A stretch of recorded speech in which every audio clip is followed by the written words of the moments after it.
खोट्या नोटामध्ये सुद्धा भास्कर केंद्रे आहे. डॉक्टर मुंडेंचं ते गर्भाचे लचके कुत्र्याला टाकायचे, त्याच्यात कोण होतं? भास्कर केंद्रेच होता. भास्कर केंद्रेचे तर ईडी लावावं लागल. करुणा मुंडेच्या ह्याच्यात हे टाकणारा हाच.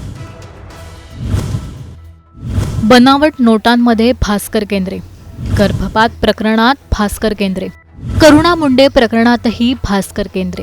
एका पोलीस अधिकाऱ्यावर हे गंभीर आरोप सुरेश धसांनी केले.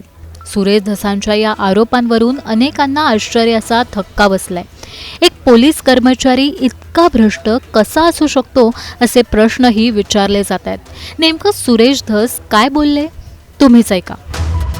टायर 300 आहे ना, 100 मानलो, अजूनही ठाम आहे.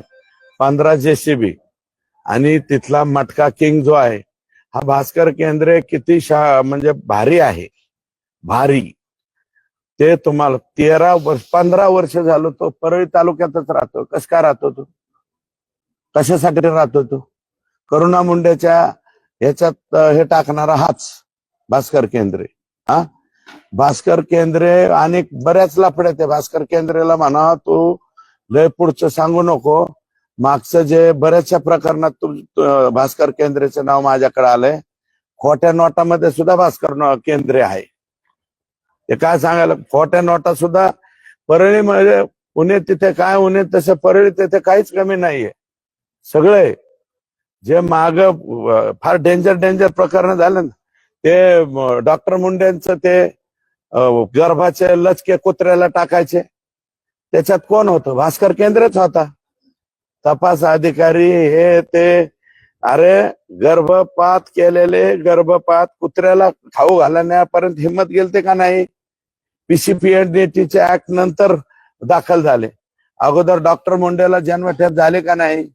मग त्या प्रकरणाचा तपास करण्याला त्यात सस्पेंड झालेला भास्कर केंद्रेचे ना. भास्कर केंद्रे का संत तुकाराम आहे का सांगायला लागला माझ्याकडं हे नाही ते नाही? होऊन जाऊ द्या ना तपासणी. यांच्याकडे किती पैसे आहेत ते.